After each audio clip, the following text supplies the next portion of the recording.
The stakes are way higher than they've ever been. I thought we understood this next phase we were going into and how big this was going to be. And very sincerely, we've probably added a zero to everything. I think there's going to be a lot of trillion-dollar businesses that are created from this. The game is on. Ready to go?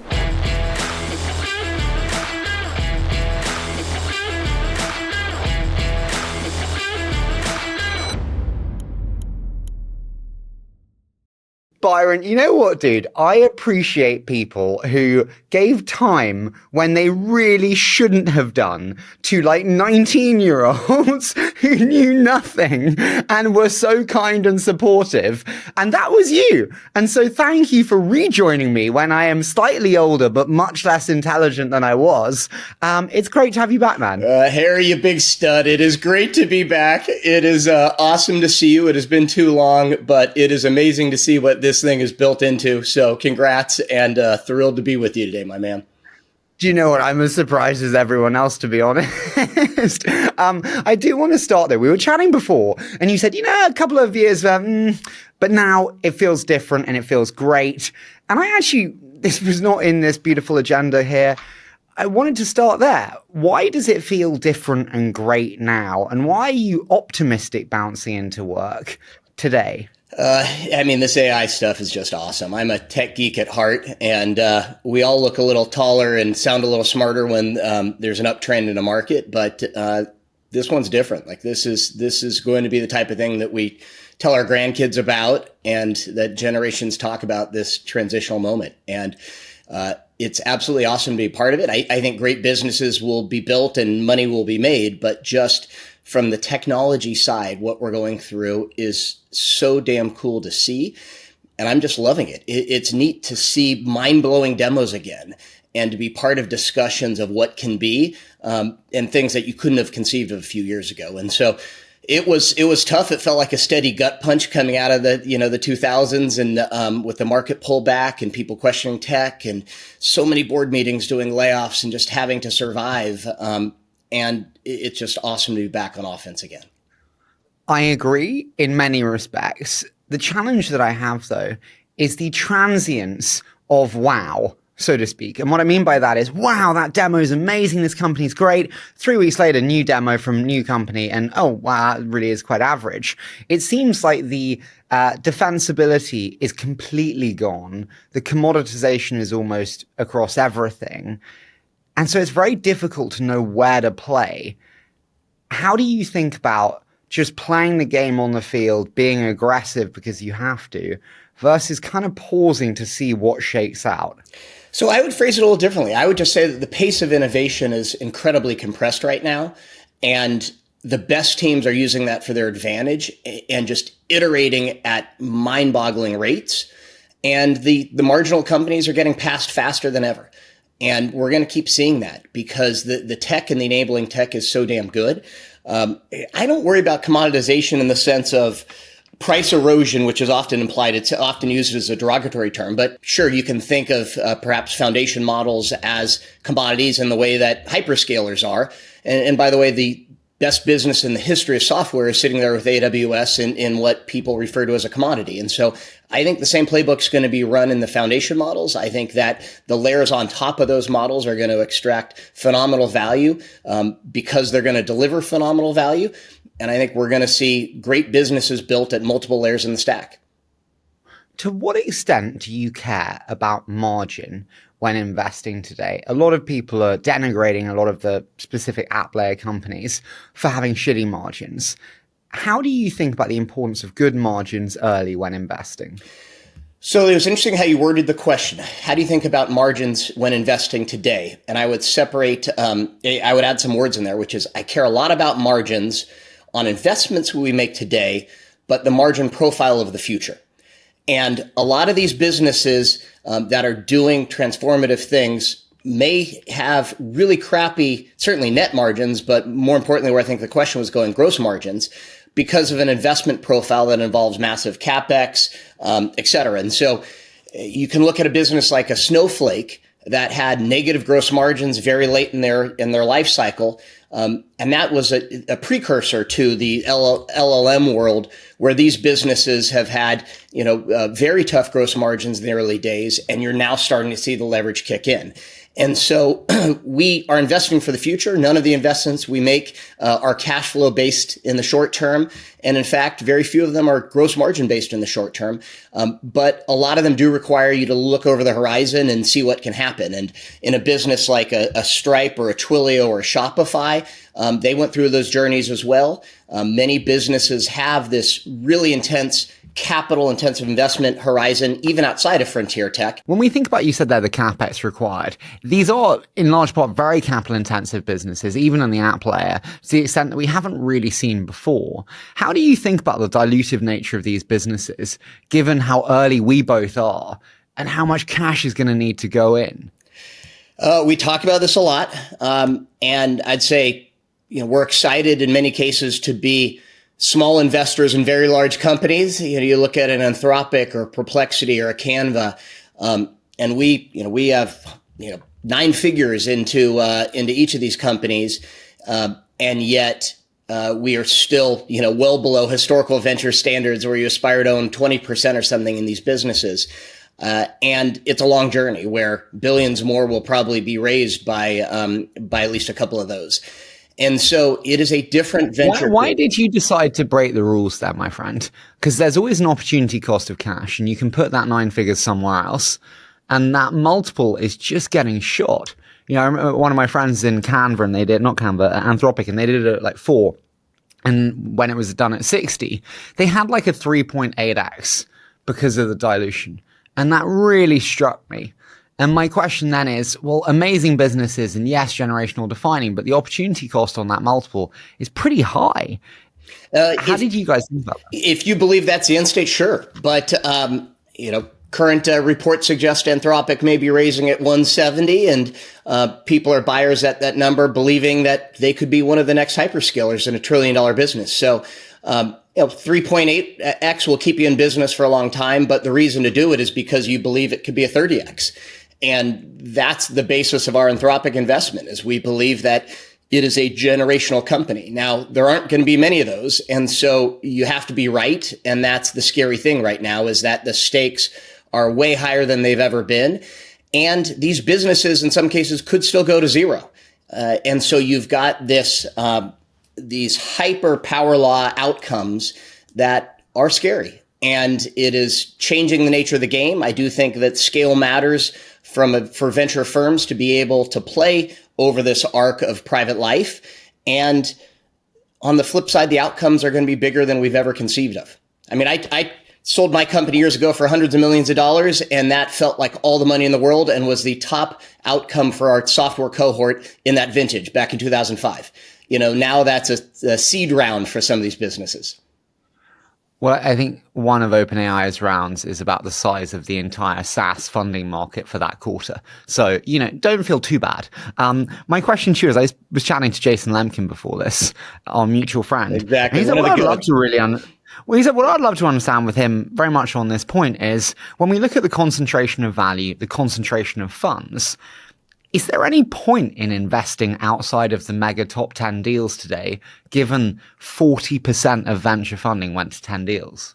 It's a big landscape. And so there's a skew with the dollars raised stats because of that concentration. I think the numbers right now, the top 3 LLMs, if you include Anthropic, OpenAI, and X in there, are going to raise $100 billion in this 6-month period. Which is just an inconceivable number by any historical standards. And obviously, people are betting that there'll be a venture return there. However, there are hundreds of other really compelling venture businesses that will be created in and around those ecosystems. And I do believe there will be great venture outcomes from a number of companies in and around those businesses. And so the power law will play into the premium outcomes of those returns. But I also think there's a lot of, 10Xs and many 100Xs that are going to exist in and around those businesses. And so I do think that the economy is still vibrant and healthy. It's just skewed much more than we've ever seen or literally could have believed just a few years back. Can you help me, my friend? I'm a vertical SaaS nerd, not quite as good as you, sadly. Otherwise, I would own sports teams too. But my question being... Give it time, Harry. You're far too kind. I feel like an old man, if I'm honest. Like looking for the next ServiceTitan or the next Procore when everyone else is shooting around with these incredibly cool companies. Is vertical SaaS as we know it dead in the way that, honestly, kind of who gives a shit? I think it's a legitimate question. Our view is no, but it's an area of debate. And frankly, alpha comes from not only being right, but contrarian ideally, because you're going to get some counter cycles in there. And our belief is that it's going through another cycle. And AI is a foundational part of what vertical SaaS is ahead. Data models matter much more than they historically did. Connectivity and collaboration up and down the supply chain matter much more. Marketplace capabilities are a defensible moat. There's a lot of attributes that matter a lot. And as I think back on our vertical SaaS investments, like a Shopify or a ServiceTitan or a Toast, when they added payments, it became that big next horizon unlock for them and really doubled the TAM and the market caps for these businesses. I think AI is going to do the same thing. That what it can do, with ServiceTitan, as they talk about automating the technician experience and the ability to go out there and have a co-pilot alongside of you. I was at the MaintainX board meeting yesterday. They're doing the same thing on the factory floor. When you look at luxury presence in real estate, what they can do for the real estate professional to interact with their clients. And so the competitive landscape is heating up in the sense that more entrants are able to come over from horizontals and come up from infrastructure layers to try to make a run at these spaces. But I do believe great vertical software will still win. These are big markets. These practitioners deserve great tech and they will get it. And so in many ways, I love that it's not as sexy right now and people are distracted, because we're going to stick to, our core and work with great founders and great markets. And I think that those will be rewarded over time. A couple of kind of questions off the back of that. You mentioned that, some great businesses, but some businesses that are already at scale. That's different versus a company that's at sub $1 million in revenue with next to no distribution and next to no customers. Absolutely. We're doing both, Harry. So, we're slicing up verticals. If I were to push you in a camp, does it favor ServiceTitan more or your pre-seed company more? Okay, so that's a great question. And I will confess, we're in the challenger business, and AI gives the incumbent some advantages that didn't happen in Cloud One. So in Cloud One, you had a business model dislocation going from license to subscription, and you had a delivery model dislocation going from on-prem to single instance, multi-tenant, cloud delivered. In this AI wave, it's really the next horizon of cloud. And so you're layering intelligence on top of cloud delivery and business models. You're moving maybe to a token model or some other monetization of value, but essentially it's an extension of cloud. And the incumbents have platform advantage, data advantage, massive distribution advantages. And so the fast moving incumbents are absolutely going to make a run at being the leaders in the next cycle, which hurts the challengers. And that is a reason to be scared. I still believe that the high execution challengers will beat them over time, and they also have some inherent advantages and innovators dilemma, and some of these things still exist. But when I look at our own portfolio, I look at a company like a Canva, or I look at a company like Intercom that's at a scale where in some ways they're already becoming an incumbent in those markets, and yet they're disrupting themselves at awesome rates and have AI products that are already, deep into the hundreds of millions in revenue.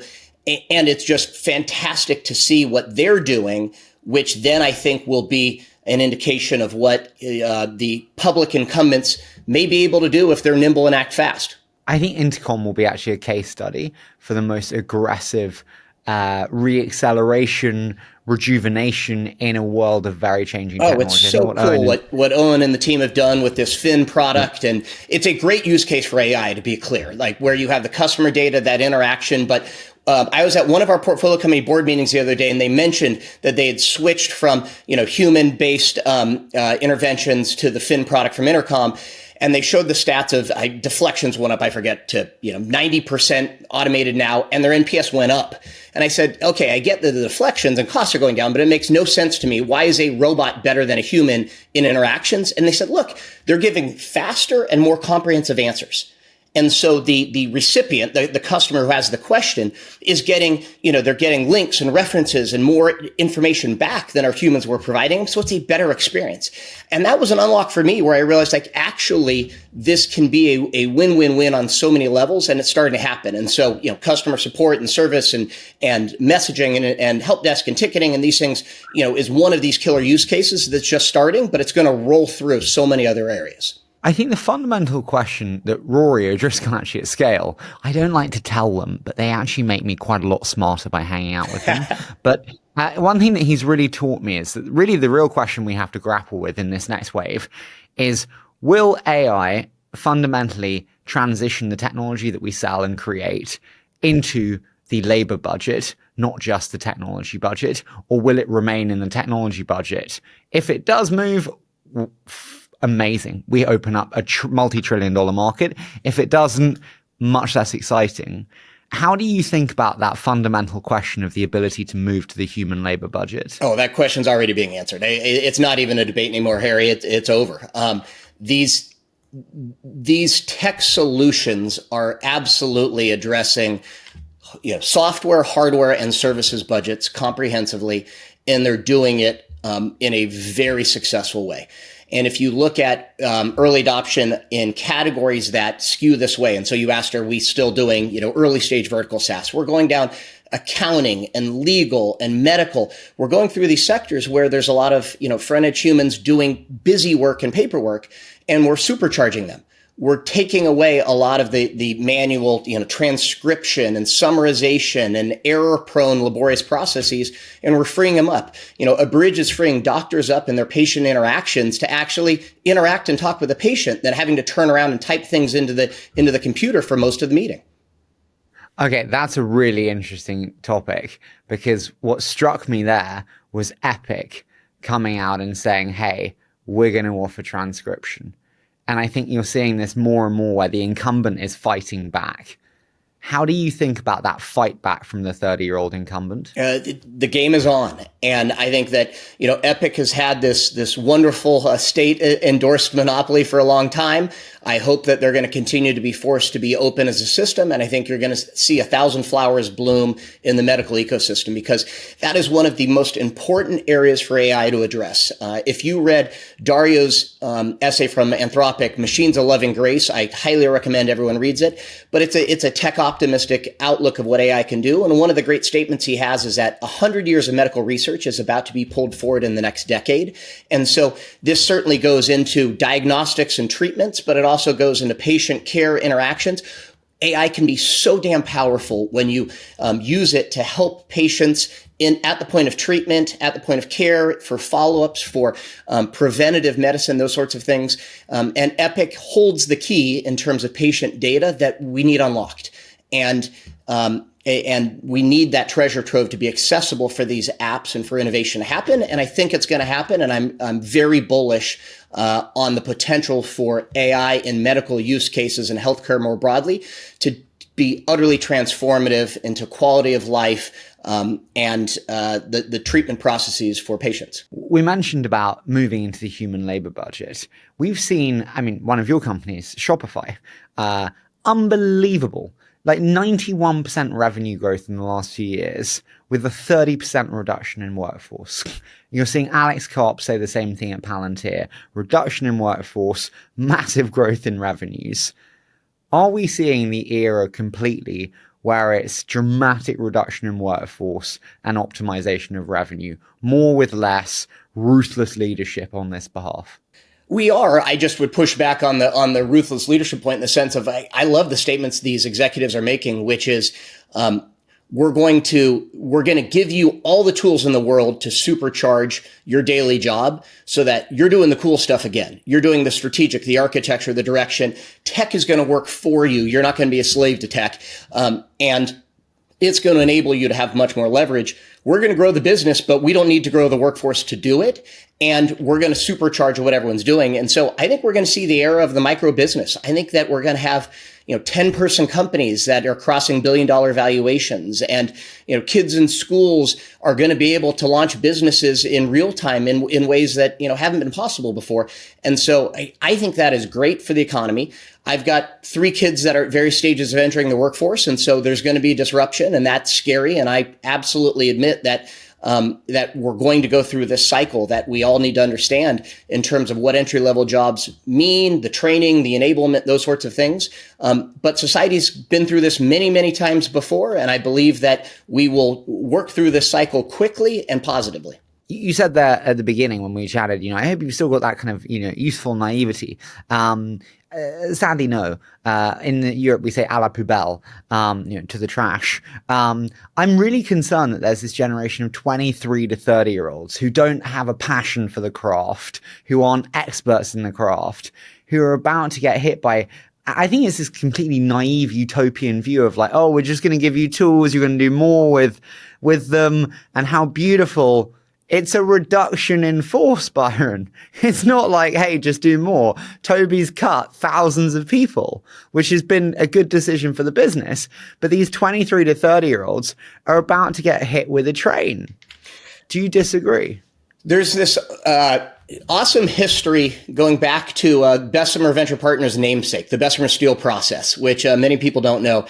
You look at newspaper clippings from 100 years ago, and there's these great headlines and articles about the coming workforce dislocation and factory workers, being displaced because the Bessemer Steel process is so much more efficient, and the struggles the economy is going to face and society is going to face. And yet literally fast forward, a few years later, and buildings are built into the sky because skyscrapers are now possible with stronger steel, and railroads are built across the US, and transportation and connectivity and commerce unlocks. You read the articles about, the phone operators, and I think it was 4% of the female workforce was doing manual switchboards, and this idea of this huge dislocation of the workforce when that was automated. There's hundreds of these microcycles that have gone through with different tech disruptions and things. It's coming, definitely. And at the same time, more opportunity is going to be created as a result.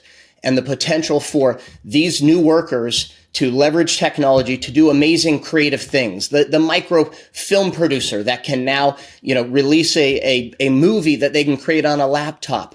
The ability to do apps, the ability to do fundamental research with agentic PhD level supporters in new areas of, biology and physics and chemistry. We're looking at, fusion investments now that I think will be supported and accelerated by AI. There's just this whole different wave of innovative unlock that will be possible that will favor the nimble and the reactive and the dynamic, but society at large will benefit. You make me feel like I'm being too negative. Right? It's an active point of public discourse. I get it.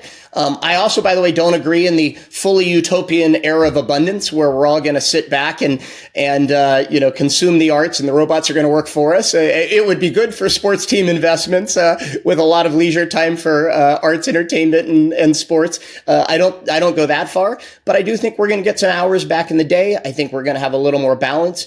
And I think that we're going to benefit in areas like medical that we talked about, like education, where everyone can have a personal tutor and everyone will be able to have tailored learning pathways for their benefit. And again, in fundamental areas of scientific research, you're going to be able to merge fields where, agentic PhD level, chemists and biologists and physicists will be working together at your side to unlock things in ways that weren't conceivable. We mentioned kind of the naivety that I've lost or the cynicism that I've gained, whichever way you want to put it. It's sad to see, Harry. Come on. No, yeah, sorry, dude. Dario's writing is brilliant, but, optimistic to say the least. I think it just raised a new round when he wrote it. But my question to you is, I have been raised in this business, and as part of that, there's rules that are ingrained in you. Now, one of those rules is treble-treble-double-double. The SaaS compounding growth journey. And I look at that and I worry that what we've told founders for treble-treble-double-double is no longer enough. Do you think that is correct? And we have now misled founders and that isn't enough now? Don't get me wrong. It's still a pretty damn good business if you ride that arc and scale it. But unfortunately, yes, we just released a state of the AI report that broke this down and quantified it. And we're again geeks at heart, so forgive the analogy, but we referred to these AI ecosystems as galaxies and talked about some of these supernovas and shooting stars that are emerging, where we're seeing businesses go from 0 to 100 million in 1.5 years. That's the supernova profile. And Dario at Anthropic's now been open with it. They're well past it, so I think he's more comfortable sharing the numbers. But 0, 10 million, over 100 million, over $1 billion the next year, and he's openly said there's a chance to cross 10 billion in the next year. And so it's a curve that goes like this. We used to have this chart in our State of the Cloud report that had a 7-year journey, and those were centaurs to 100 million. That has pulled in. I remember it was 0 to 10 million in like 18 months. Was like, holy shit, go deliver the term sheet with a dog and a golden Yeah, that's cute now, but it's off by an order of magnitude. To be fair, these are this is a rare class of company and a rare breed, a small subset of even the companies we back. Nonetheless, all the companies that are started meet that profile, but we thought it was important to document and share it and say, like, this is actually possible now. Consumer-like growth for enterprise businesses is happening, where adoption curves can pull through great products in inconceivable rates of adoption and speeds. And the supernovas then, yield to the shooting stars, which is kind of a 4-year profile. And I would say that's the fatter part of the curve for businesses we're fortunate to work with, where you see a pretty good number of companies going from 0 to 100 million in 4-year arc. And again, that's that gets to this kind of quadruple type cycle where the businesses are just, scaling really steep curves. And you had asked earlier about margin profiles. Some of these early on are needing to invest at heavy rates, but, far from all of them. You see a large number of these businesses that are doing it in pretty capital efficient ways. And that gets incredibly exciting. You know that you're a data nerd like me. We talk about the rule of X and these trade-offs between growth and efficiency and all that. And ultimately, we do still believe that all businesses should be valued as a sum of their future free cash flows, and that ultimately is the mark of a good business. And the incredible thing is that these businesses still have those fundamental economic profiles in most cases where they can throw off real cash flow at scale. But if I'm a founder now listening to you, what you're telling me is, hey, take as much money as possible, invest in fucking growth as fast as possible, and don't worry about margin. So actually, no. And that's why I wanted to make that second point, that efficiency still matters. We do think that trade-off comes into play, and we quantify it. The rule of X mathematically shows it's about a 2 to 2.5x multiplier value of growth over efficiency at mid-stage scale. Call it 50 million ARR or so. Early on, the math doesn't matter much. It's hopes and dreams, and you're just trying to get in market. So it's an infinite multiple of anything.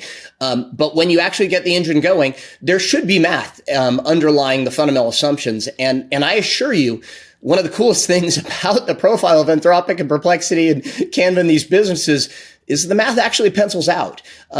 And you'll hear these founders talk about, like in the foundation model phase, it's a bit misleading because the P&L doesn't match beautifully, but you should think of these model releases as a product in and of themselves.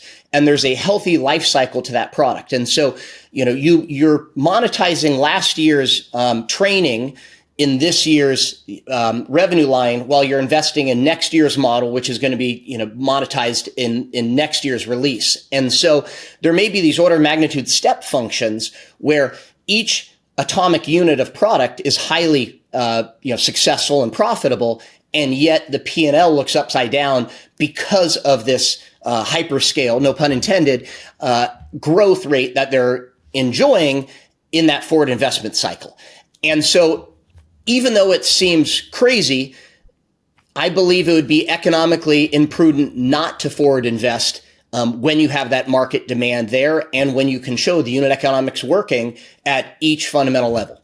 Totally agree and totally get you there.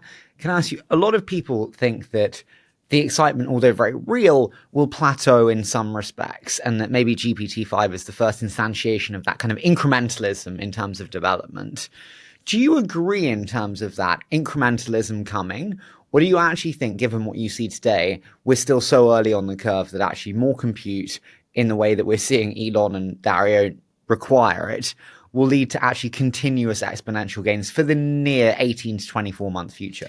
It's going to be fits and spurts. And I think that was part of the people being underwhelmed with the 5.0 release and discussions. But, we've had these cycles before.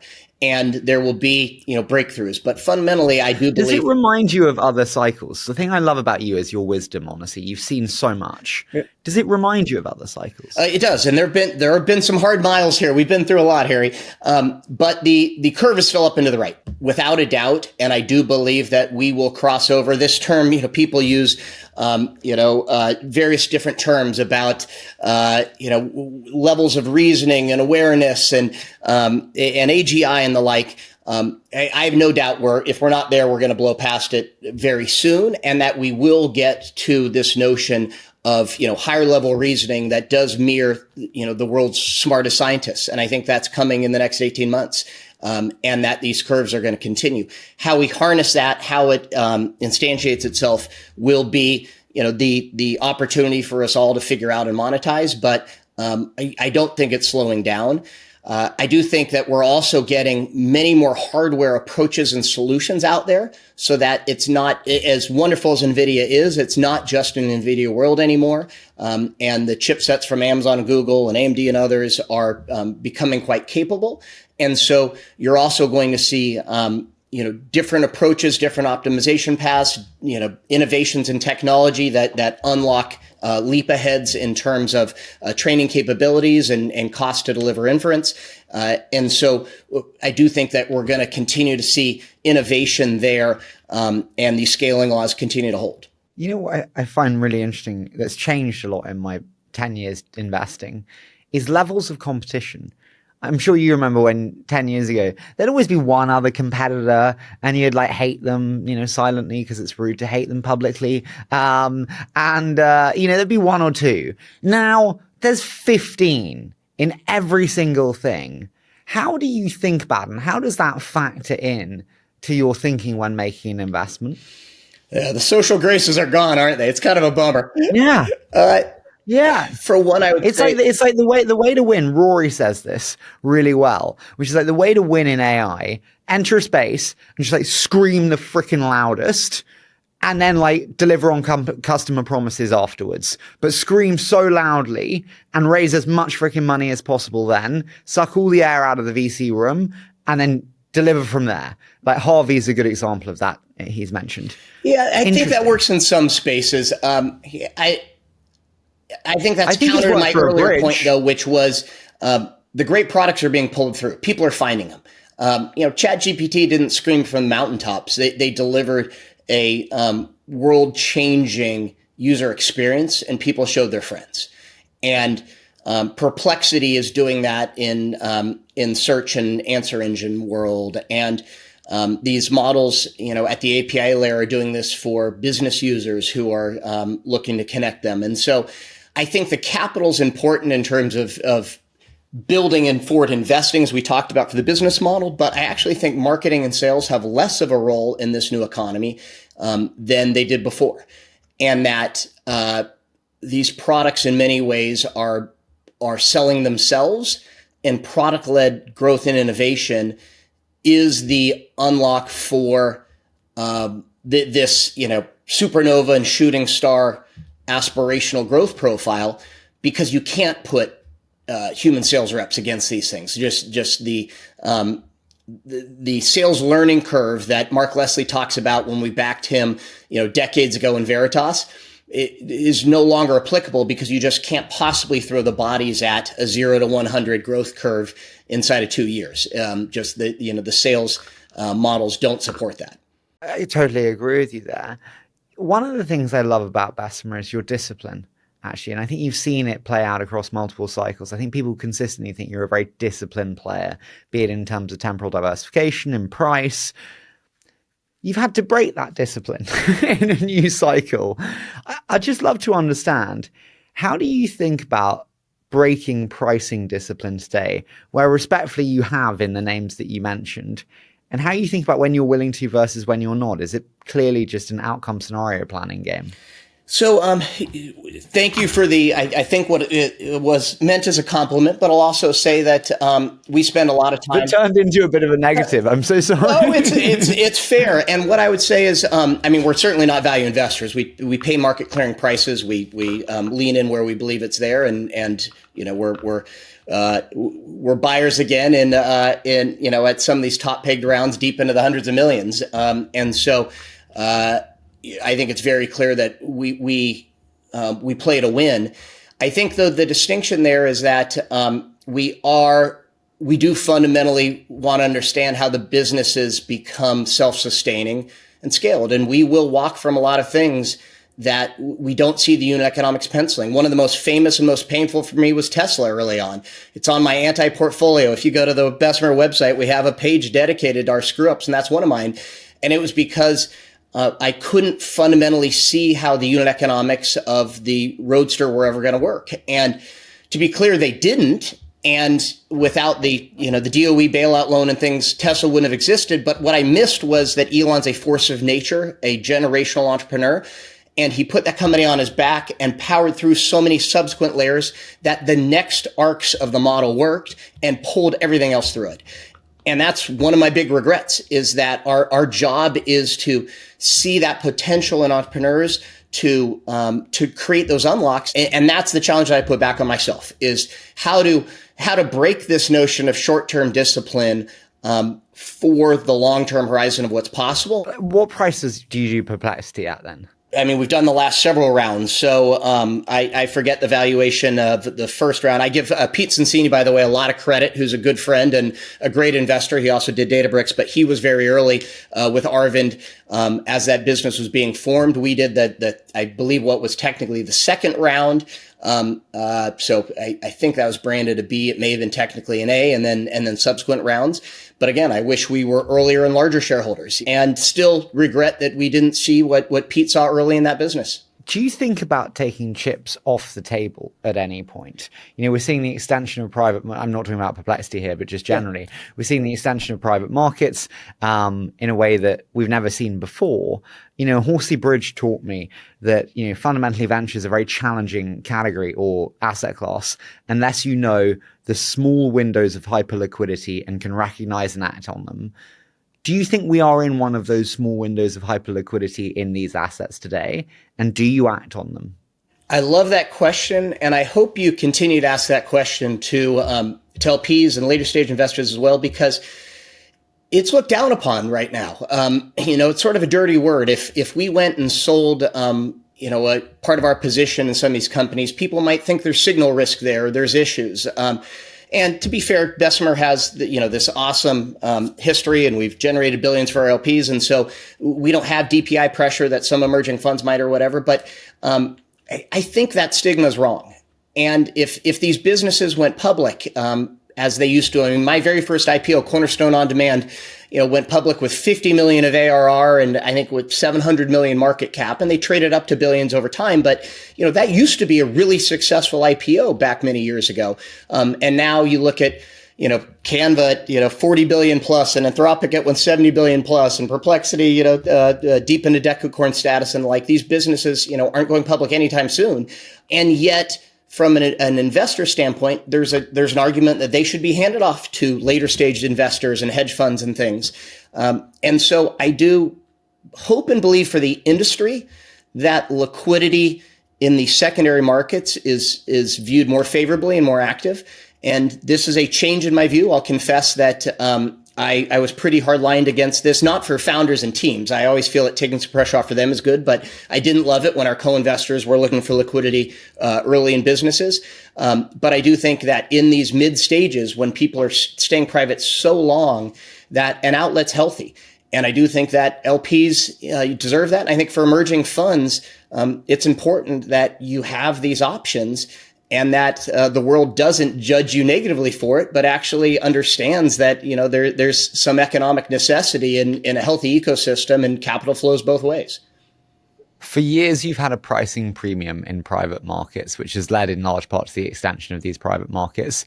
Now you're seeing that move to the public market, and you're seeing your Figmas pop in the way that they do, your CoreWeaves, your Circles, your Bullish pop yesterday.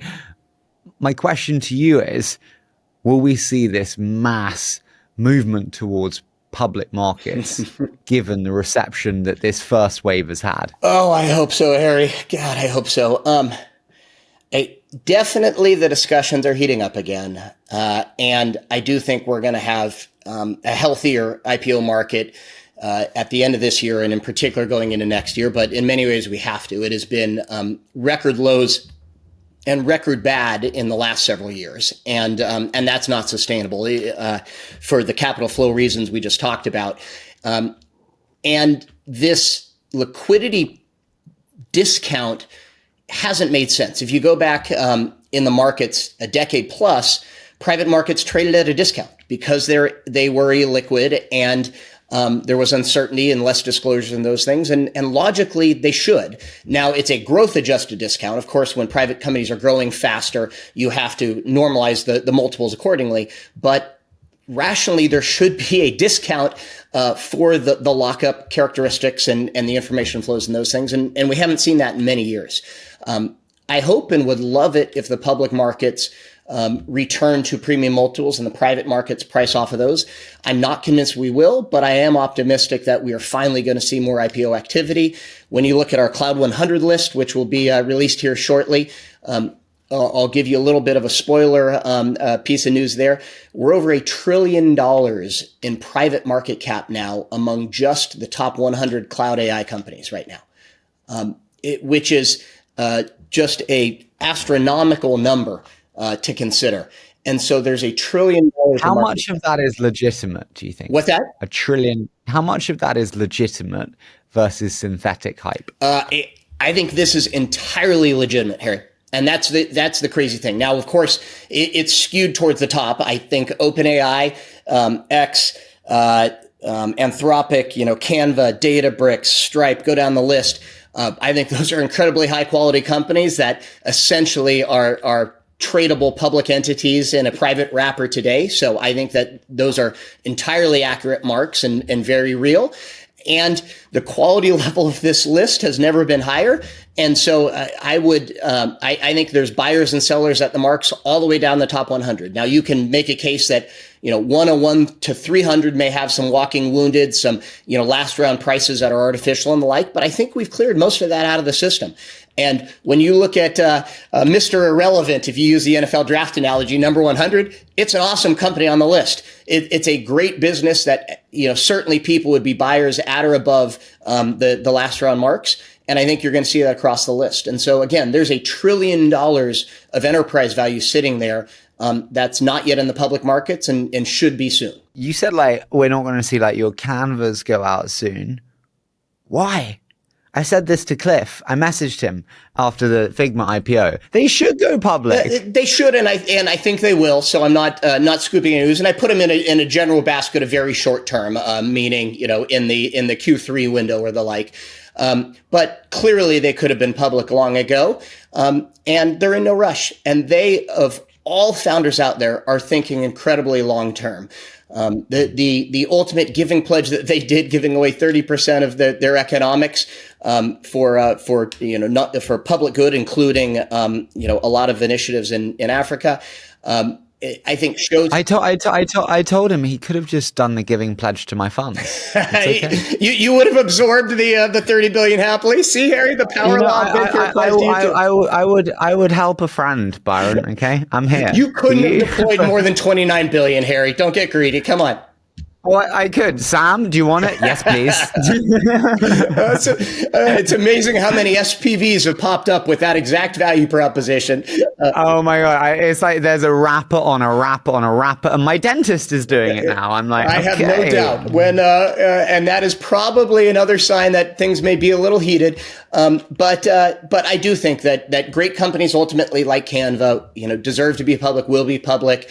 They've hired a great CFO in Kelly. They're certainly giving indications that they're headed that direction, but they continue to think long term, and they've made it clear to investors that they do not want a short-term mindset. And we bought in. It's one of our largest investments in our firm history. We're hundreds of millions in, and we're thrilled to be part of it. And so they keep building value, and we believe that it will be a great public company when they choose to go public. But the urgency level there is moderate. What is your largest investment? When I had Founders Fund on, they said it was Anduril. It was their first and their second largest check. I was like, whoa, it's one thing to be your first, but your first and your second? What's yours? That's awesome. So it used to be Twilio. Then probably StubHub, Canva, Anthropic. Probably that bucket. We now very comfortably go deep into the hundreds of millions. We understand that these rounds have grown to a point where scale does matter, and we need to be able to support our companies all the way up. And so we've added growth capabilities to be able to do that. And did you have to learn to get comfortable doing that, Byron? You're my friend. Like, if I was right, like the transition from a $20 million check, which is an awful lot of money, and we're both very grateful to have the luxury to write them, but that to a 200 million. It is a very different muscle. And I'll tell you also, as you're alluding to, it goes against your instincts when you have a business that's cranking and you own a lot and it's marked up, 10x, and another round comes up that's also at a big forward multiple. This mental disconnect of, hey, let's let someone else now come and mark it up and price it and let them run. I'm already sitting at a 10x. That's great. Versus this, I want to be a buyer again and reset everything and put in 200 million that now I need to go back to work and prove that I can dig out and get a return on again, et cetera. It's intimidating. And we've actually added people and processes to make sure that we don't get subject to this kind of mental inertia, where we invite in another partner to look at it. And our best deals, we're constantly saying, okay, we have the Century team, which we call it, which we believe will be the iconic companies in the next century. And it's also a bit of a riff on our Cloud 100. But it's a team that'll come and help and basically partner with you on a deal and say, okay, let's take a fresh look at this. Let's re-underwrite it. And let's make sure that we believe there's a 10x here ahead that can be there. And in which case, let's double down. And we don't do it in a way where we, are muscling out everyone else in these rounds. Oftentimes we'll be part of a syndicate, and we still, do believe that other partners around the table can be helpful. But, we're trying to break that mental trap of being comfortable with success and being afraid to really back up the truck. And so you'll see us doing that more and more, I think. Where I've fucked up is like when you do a deal at 20 million at seed, and then 4 months later it's crushed and it's at 100. And I've been like, why would I pay 5x what I've just paid? And actually, you have to be willing to pay up fast in your best companies and don't think about it in the, why would I pay more than what I've already paid? Very dangerous mind, I found. It's incredibly hard, especially when, we're all investing at big numbers to begin with. And we have a lot of times where literally the day the round is announced, someone will offer them a 2x step up. And, that could still be a great investment. And so the mindset of these things. Is that bad? I remember Pat Grady saying to me, dude, the biggest challenge that I have is that I do a deal and the next day someone offers them 3 times the money at 3 times the price. And what we forget is that actually capital foie gras companies and can distort the journey in a negative way. I think there's a real risk of overfunding businesses. And so, there's a good in there, which is I do think that there's a positive when you get, great firms and partners in there. There's a signaling benefit and there's an impact. I do think that we actually can help move the slope of the line a little bit for these companies and add value. And so one of the ways that we, add value is that it makes it easier to raise downstream capital. And I think that's totally true and a good thing. But there is an excess, and the people showing up the next day with huge markups pushing more capital can be seductive to founders. And so part of the discussion is, look, if you had that additional capital, the critical thing is not to spend it in a disruptive way. And that's the foie gras analogy where you choke on the capital and you don't want that. And if you execute on the plan, every day you're going to be adding value. So let's make sure we're fully capitalized to play out this next horizon of risks and goals and investment we want. And if we could take a little extra capital to do that, maybe we do. But what's more likely is let's actually go out and execute, and let's, put this first wave of capital to use. And let's build more value, and those investors are going to be there at even higher prices downstream. And the important thing, and we try to get alignment with our team members and things, is we want to build a ton of value, and that if the round gets so frothy and runs away that it's even too highly priced for us to double down, that's okay. Like, that's a good thing for the company. And if your cost of capital goes down a ton, then we're your partner. We'll go out and raise at a very high number and take very little dilution, and everyone wins because we're shareholders and we're aligned. Peter Thiel always says his biggest investing mistake is not doing the next round of Facebook. If I were to ask you, what's the biggest mistake you made when you didn't double down again, what would it be, and how do you reflect on that personally? Oh, I mean, not only do I have the anti-portfolio of the misses that we didn't do, the Tesla and Atlassian and companies like that front and center, but yeah, doubling down on every one of our winners. I mean, I'm fortunate. I think ServiceTitan was my 13th IPO, and have a couple dozen unicorn investments. And so mathematically, every one of those, I should have done every subsequent round, and wish I did. Is there one that comes to mind more? So I would say on the positive, Twilio, we did exactly this. I would say with a company like Procore or ServiceTitan, we still were very large shareholders, but we had a lot of people come in and follow. And I think this was one of the things, actually, you talked about vertical SaaS. So there is a good lesson in this. We underestimated TAM and weren't sure these could be $50 billion businesses because we didn't yet unlock the payments expander. And so we misassessed the total TAM, and therefore got weak need investing, into the billions, and we should have, but we left a lot of money on the table. We owned 28% of Shopify and Twilio at IPO, and we owned, well less than that of Procore and ServiceTitan, just because we included a lot of other investors downstream. Market size misunderstanding, misestimation is the single greatest reason why great investments are not made. Do you bother doing outcome scenario plans, given for your best, you wildly misread them? Not only do we do it, we require it. Every one of our IRs, investment recommendations is our memo terminology, has a scenario analysis at the end. And we also have actually published many of these on our website, where we'll go back and publish the memos. And it's kind of embarrassing when we do, because you look at the just goes nuts upside scenario, and they're embarrassingly small. And it's not because as investors at the time, we don't believe that they could be much more, but we're trying to be rational, and we're trying to, bracket it in in a medium term horizon that our partners will understand. And yet the tiebreaker of these deals is always the one that you in your gut believe can just go nuts, and where the 100x scenario is there.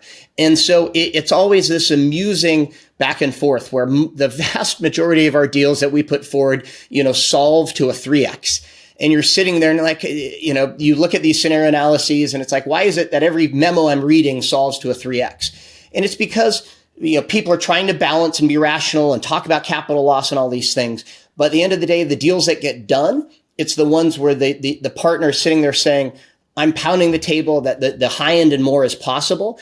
And that really is the qualitative overlay that has massive quantitative implications. But if you think about the mistakes that have been made in terms of the misreading of markets and TAMs, is it not actually detrimental to the quality of your investment decision making if we consistently underestimate them? It's incredibly detrimental. And you go back and look at the Facebook. If you did a TAM analysis on, Harvard, hot or not, it would have been pretty small. But then I go to what Jason Lemkin's taught me, which is like, don't do it. Don't do it. He's like, hey, you know what you do? You go, is the founder world class? 1. And then 2, can I see a 3x by the time of the next round? If I can, do the deal. World-class founder, and I can see it. Don't try and think, is Twilio going to be a $10 billion business? Because no one thought Twilio would be a $10 billion business. Now it's much bigger.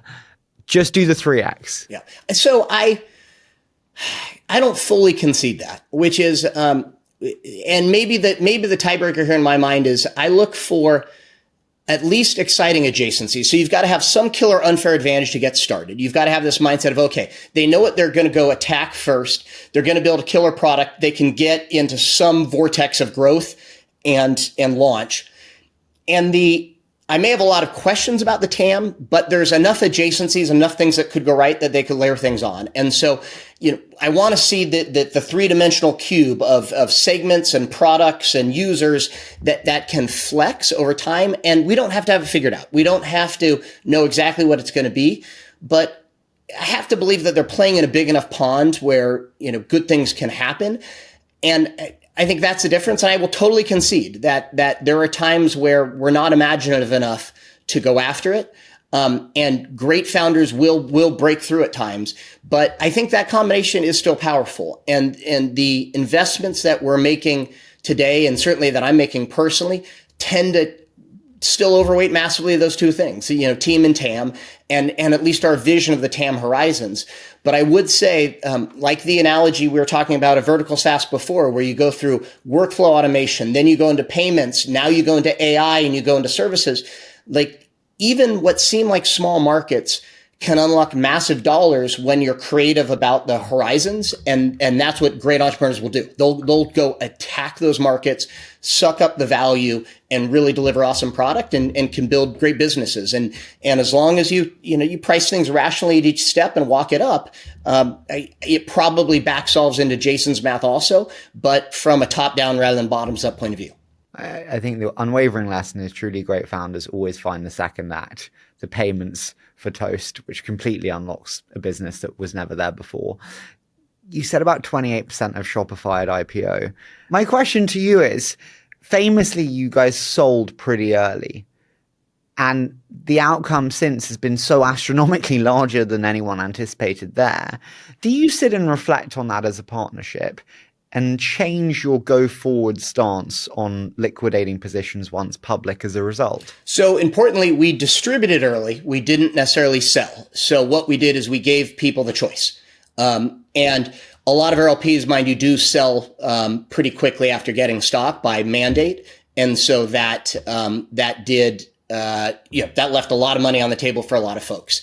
We absolutely wish that we had, held on to Shopify and not distributed, when we did. And hopefully some of our LPs and certainly some of my partners have held and been able to benefit from the run up. But at the end of the day, it's a fantastic company. I think there's still a long journey ahead. And that's why you see people still buying even at these valuations. Crushing. Absolutely. Yeah, Toby's one of those force of nature generational entrepreneurs as well. I completely agree with you. Do you agree with Sequoia's evergreen fund structure in terms of a strategy? Yeah, I agree that there's a lot of positives to it. This idea that you have incentives to manage all the way through. Bessemer actually has a heritage where many decades ago we had some evergreen components to it. But I do think it's hard. I think that public management's a different beast. I do think that the economics should be different. And at the end of the day, especially in a DPI world, our LPs get paid to manage capital and do the allocation, and a lot of them want the capital back. And so, what the merits of consistency and fund flows and those things have some trade-offs with hold periods and public duration. And I love innovation in capital markets. We're seeing, other firms adding asset management businesses and debt products and roll-ups and doing all sorts of things. There's some kernels in there that we agree with. There's a lot in there we probably aren't going to pursue. But as a fan of capital markets and innovation, I applaud creativity and pushing bounds. Capital markets and innovation, baby. Is venture a game of just pure scale? We're seeing General Catalyst, we're seeing Lightspeed, we're seeing Andreessen.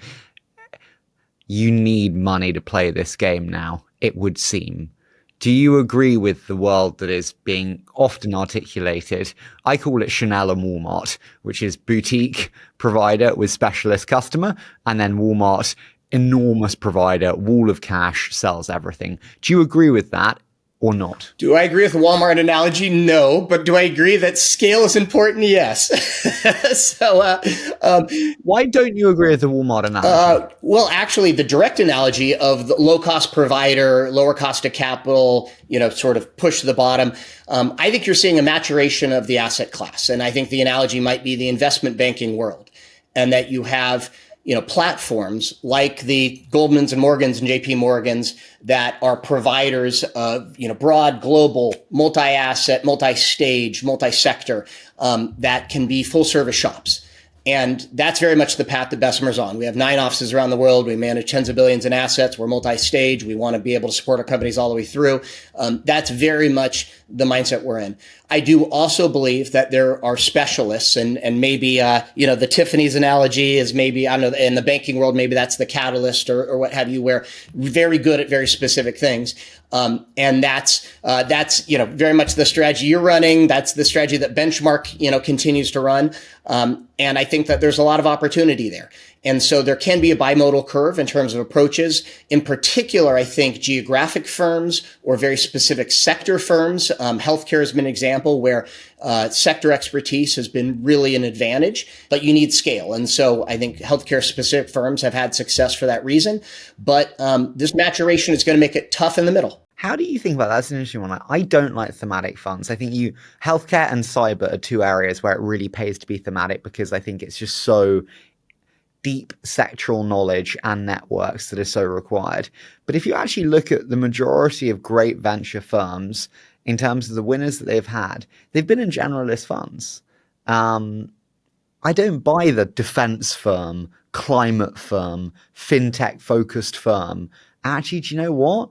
Stripe's been won by your General Catalysts of the world, not by others. So I actually agree with you for the most part. I would say that you will get alpha from some of those funds, but the important thing is not to get ossified in an approach. And this is very much why we don't hire sector-specific investors, and we don't give you air cover if your sector goes out of favor, meaning our job's to make our LPs money.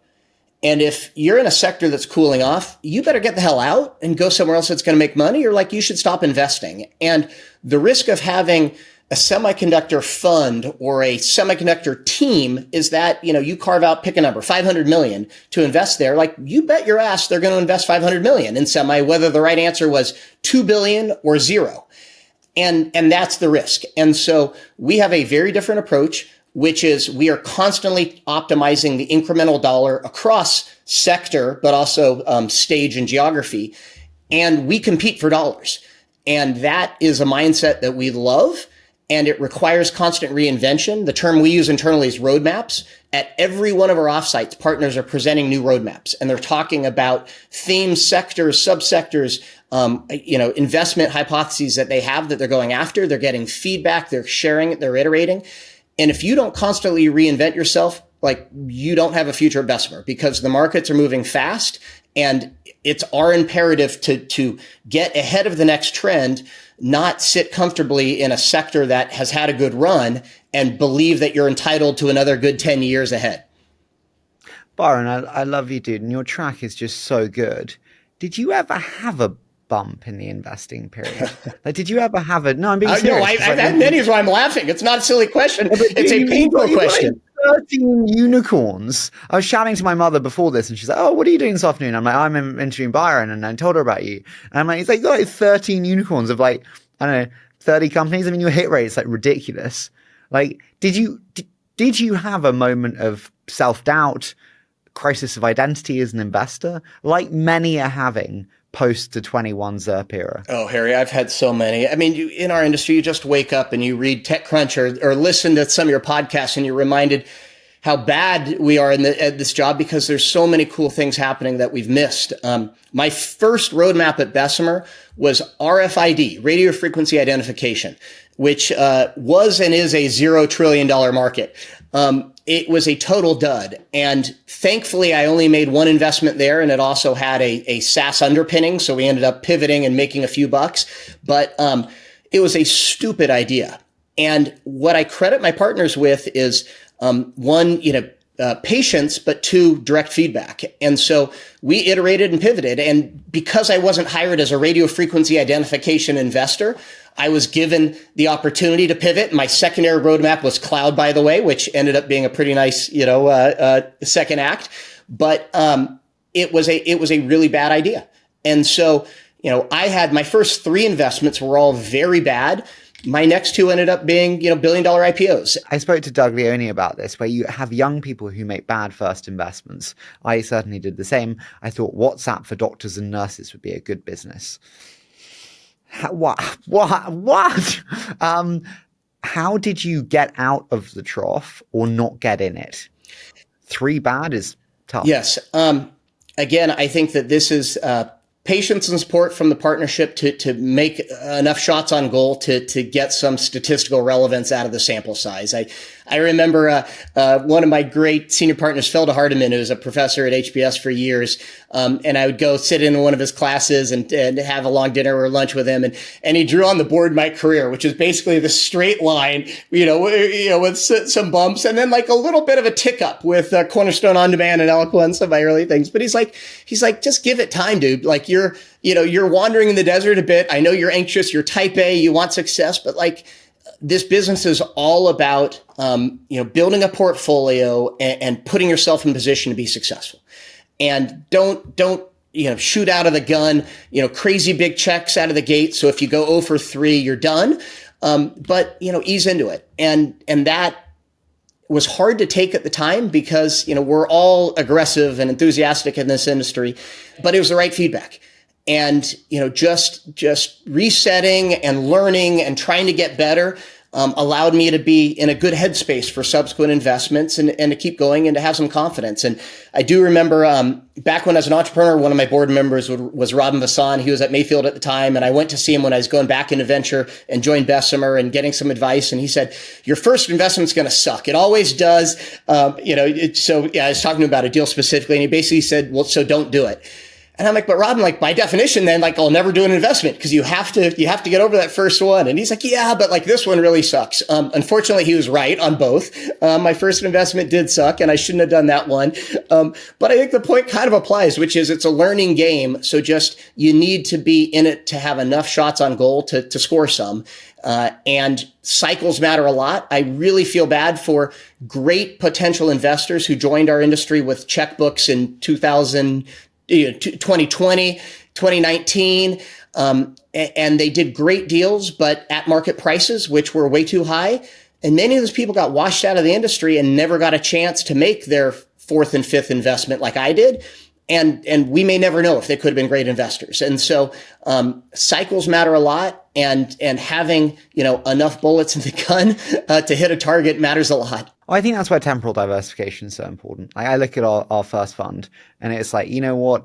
A lot of it is high priced in good companies, but high priced. And then the second half is much more reasonably priced. And that's where like not shooting your load in 18 months is so important. Very much so. I mean, time diversification is one of the few things we can manage in our industry. You mentioned it in terms of exits with the LP comment where concentration matters. That tends to be true, but it's not something we can control because there tend to be IPO windows, M&A windows, and our job is to try to, take advantage of them and they'll cluster, but we can't usually create those when markets are closed. However, entry diversification we can create. And few of us are good enough to actually, play the markets counter to trends and be most aggressive when things are cool and to really pull back when they're hot, which is probably what you should do. But at least some notion of smooth and consistent to weather those storms so that you can take advantage of the cluster of exits. It tends to be about the most successful model for time diversification in venture. We've seen a shit ton of young people start their own firms. You've seen people even leave Bessemer. Do you think though that the spin out time is up? We saw this like compressed time where like there were a lot of freaking spin outs very quickly.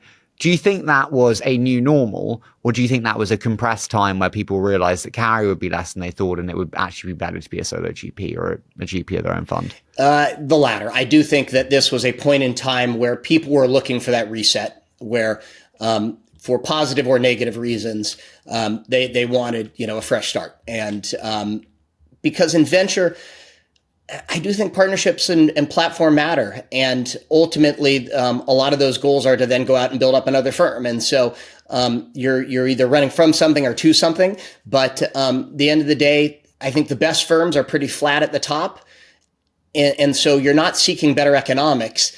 You're really seeking, a better environment or better structure. And so I do think that a lot of great partners were able to launch out and get funded and kick off. And we'll see platforms then built out of some of those new funds and probably more reinvention in the industry than we'd seen before.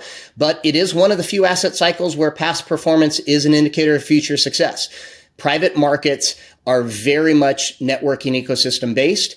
And you see, very analytically, I referenced my partner, Felda Hardiman, who taught at Harvard before. He would quantify this, and he wrote the private equity and venture capital textbook and would do the data. But I forget the exact numbers, but it's something like 8 out of the top 10 firms in one cycle would repeat in the next, because there was this virtuous cycle. And so the challenge is which of the new funds are going to break in and be those next 2 that disrupt.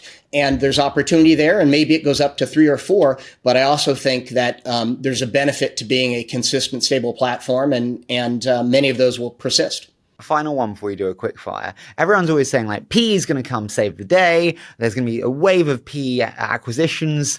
Do you think PE will come in and save the day? And do you think, number one, and do you think number two, the roll-up strategy that they're trying now with your sales loss and your claries will actually work? I think the next wave of liquidity is going to come from a combination of several buckets. I think PE will be one of them, and it's going to be a pretty fun time for PE as these companies are long in the tooth.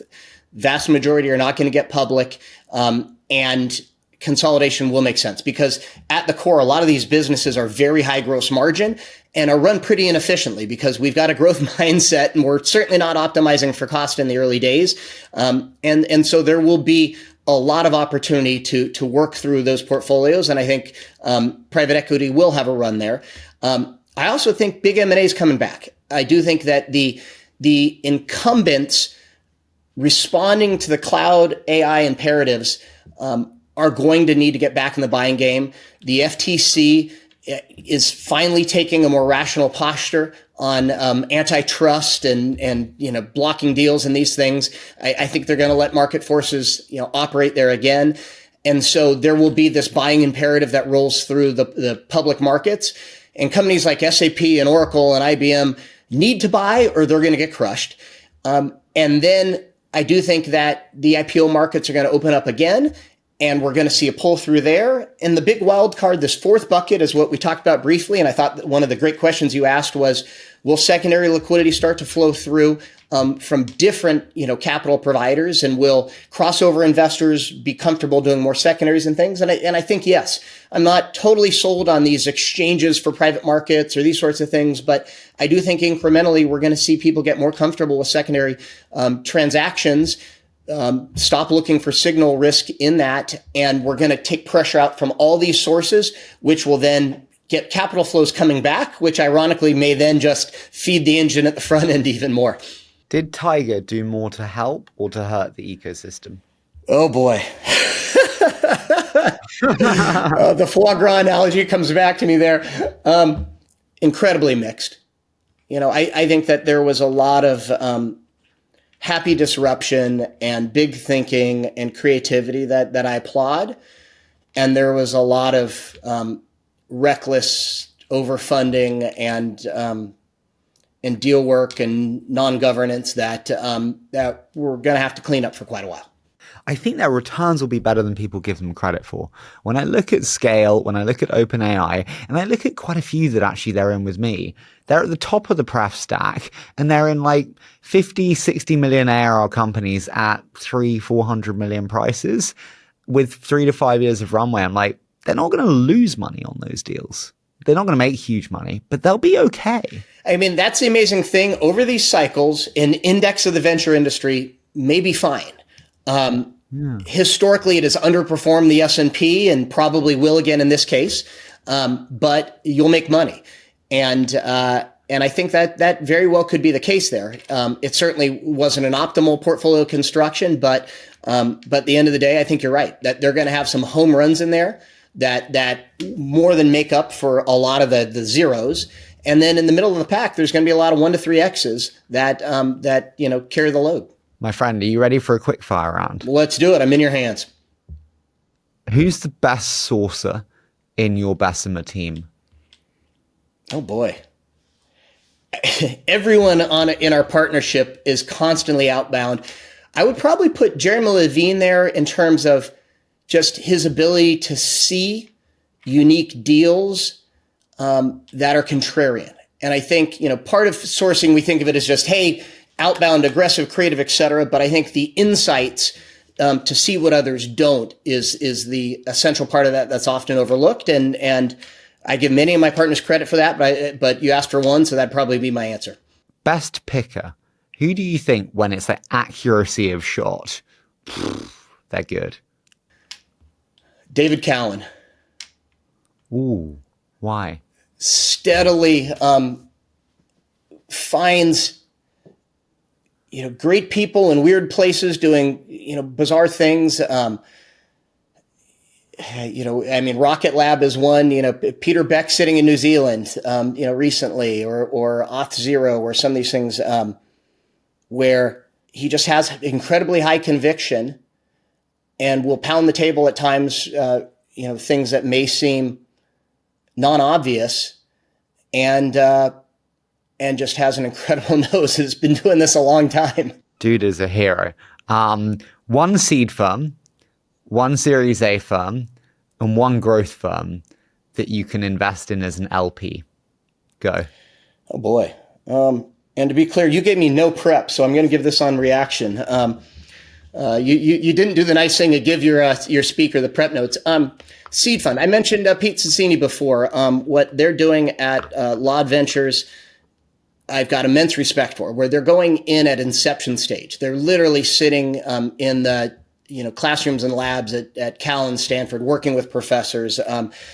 And Pete's done this many times already with Perplexity and Databricks and many others, where he literally was there at the inception stage of these decacorn businesses. And any one of those deals would be, a great firm run or a great career for an investor. And he's done multiple. So from a seed stage, I think they're going to do some really special things. Early stage, oh God, there's so many. I think that the first round folks, I think, this is horrible. I'm forgetting Uncork's new name. Remind me. Uncork is the new name. That's right. The predecessor. I think Uncork does awesome things, and actually is very aligned in kind of investment style and approach.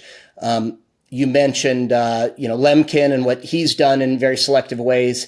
I have a lot of appreciation. It's nice. I love those people. Jason's like my dearest friend, dearest. None of the new guard there. Those aren't the sexy names. You chose first round, Uncork and Jason. I love them. I agree. They're all 10-year plus firms. They'd all be kind of long in the tooth. You didn't mention, ironically, Yosero, Guos, the hotter names. That was interesting. Harry, you suggest that history is a negative. I think quantitatively, history is a positive. I think the data shows that you actually benefit from some pattern of success in platform. And each of those firms has to go through some cycle. And both First Round and Uncork are certainly going through generational transitions. But I think the next generation are incredibly promising. I think the founders would even say they're proud that they'll carry on and exceed them. And so I think those firms are getting stronger, not weaker. Please, and no disrespect to them. I didn't mean it in any horrible. I love all three. Jason, if you're listening, especially, huge love. Don't disown me. I love you so much, dude. And Josh Koppelman, don't eat me. And that takes nothing away from a number of the upstarts that you highlighted. By the way, it's just I think they're less proven, and so we're also trying to work with them, but we're figuring that out. Which growth firm would you do? Like mine's Maritech. I mean, Meritech's fantastic. I love their culture. I love their style. I mean, quantitatively, I think that, Sequoia continues to mint platinum records. And so, probably some combination of the two. What element of your investing style would you most like to change? My partners would probably say I should be more detail oriented. I am much more team and gut. And so I'll confess I don't intend to change it, but I do miss some of the small things at times. Like, I'm not a guy that's going deep in documents and details and things. Like, I'm not going to be hung up on, some usually deal term or financial thing or whatever. Like, I'm all about working with great people this phase in life. It's too short. I love this job, but I want to have fun. I want to do big things with great people, and that'll get me in. Sometimes I'll do crimes of commission where I'll just fall in love with some things and miss some details, but I don't think I'm going to change that. I asked one of your biggest competitors who said, this remain nameless, what I should ask. And they said, the dude is just one of the only people who's done insanely well, respectfully financially. And it seemingly just doesn't matter to him. Like, he's just as hungry as ever, doesn't kind of give a shit. He just wants to win more and more. Does the money not matter after a point and it's just about winning? How do you reflect on that comment from your competitor? I wish you'd name him because that's incredibly flattering. I appreciate that, and I love hearing that. I do think I try to live by that. I'll confess, when I sold my business long ago, my wife and I sat back and said, okay, it's not life-changing money, but actually we could retire on that money. Do we want to move somewhere, raise a family, unplug? And I couldn't conceive of doing that. We are all so damn fortunate. Like, there's a lot of great economics in this industry, and we get paid way more than we deserve. But it's just so damn fun to be in the middle of what we're doing. And I can't imagine not doing this. It's an incredible privilege to sit down with awesome people who want to change the world and help them do it. It is the coolest job on the planet. And so I have no intention of stopping anytime soon. And the money is a nice byproduct of it, but it's a cool gig. Final one. What have you changed your mind on most in the last 12 months? It's probably, the what can be from the scale of the opportunities. I thought we understood this next phase we were going into, and how big this was going to be. And very sincerely, we've probably added a zero to everything. I think there's going to be a lot of $1 trillion businesses that are created from this. And I said it was kind of embarrassing when you look at our scenario analyses and our memos that we published on our website before, because, we talk about $1 billion outcome as a big deal. And the great success case, and these businesses went on to become 10 or $100 billion companies. That exact thing is going to happen where, we talk about some of these investments and we hesitate and we get really close and we invest, but we're anxious and nervous and whatever. And at the end of the day, these things just blow through everything that can be. And we're seeing it real. When you actually see the Anthropic numbers that he's now sharing, and this is real, and their path to billions and billions in revenue, and really compelling unit economics. We have never seen this in the history of our industry. And it's playing out right in front of us. I'm going to ask you an unfair question. Anthropic, over or under $1 trillion within a 3-year period? We put our money where our mouth is. We've been a buyer, so over. And that's, again, a year ago, when we were buyers, we still didn't conceive of that. We thought that where they're at now would be the exit, not another entry point. And that is incredibly awesome. I will never forget having Vince on from Thrive when he led the $30 billion round. And I was like, dude, what are you doing? And he's like, Harry, if it's $1 trillion company, we'll make money. And I was like, that is the weakest investment rationale I've ever heard. And now I feel like a total moron. One of the beauties of this business is you can, fortune favors the bold, and there will be those outcomes ahead. And obviously we placed our bets where we think they'll happen, and there'll be many more. Dude, I so appreciate you. I so appreciate the friendship. Thank you for joining me today, man. Great to see you again. Great to be back. I look forward to seeing you in person. But until then, thank you.